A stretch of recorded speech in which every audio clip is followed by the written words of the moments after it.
और तुमसे तुम तक में आने वाला है बहुत ही बेहतरीन ट्विस्ट, जिसका हम काफी समय से इंतजार कर रहे थे कि मोहित को आखिरकार आर्य और अनु के रिश्ते के बारे में पता चल जाए और वह खुद ही यह रिश्ता तोड़ दे।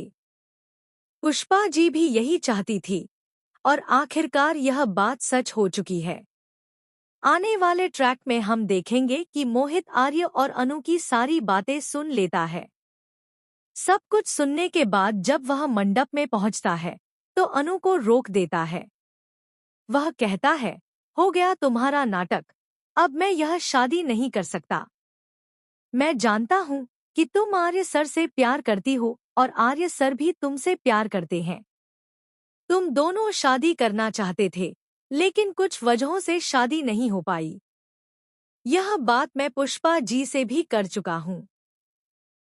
यानी अनु की बात सुनने के बाद मोहित पुष्पा जी के पास गया और उनसे पूरी सच्चाई पूछी।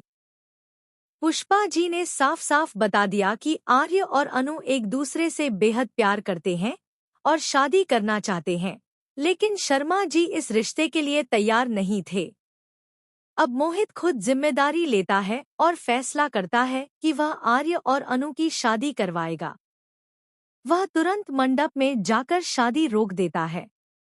इसके बाद वह आर्य का हाथ अनु के हाथ में थमाता है और कहता है, अब फेरे लीजिए, क्योंकि असली जोड़ी तो यही है। शर्मा जी घबरा जाते हैं और हैरान रह जाते हैं कि मोहित आखिर कर क्या रहा है।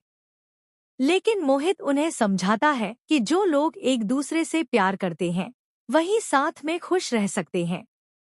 अगर वह अनु से शादी भी कर लेता तो न वह खुश रह पाता, न अनु और न ही आर्य सर।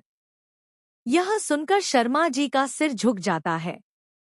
उन्हें एहसास होता है कि उन्होंने अपनी बेटी की जिंदगी को दांव पर लगा दिया था। आखिरकार वे मोहित की बात मान लेते हैं और आर्य और अनु की शादी धूमधाम से करवाते हैं। साथ ही सिद्धि माता की भी सीरियल में एंट्री होने वाली है। उनके आने के बाद जब आर्य और अनु के फेरे पूरे होंगे तो अनु के चेहरे पर मुस्कान लौटती हुई नजर आएगी। और जैसा कि आर्य की मां ने कहा था कि कुछ बड़ा होने वाला है, वह सच हो चुका है। जब आर्य और अनु मंडप में फेरे लेते नजर आएंगे तब दर्शकों को भी काफी मजा आएगा। लेकिन कहानी में ट्विस्ट यहीं खत्म नहीं होता। जब मीरा को पता चलेगा कि आर्य और अनु की शादी हो चुकी है तो उसके पैरों तले जमीन खिसक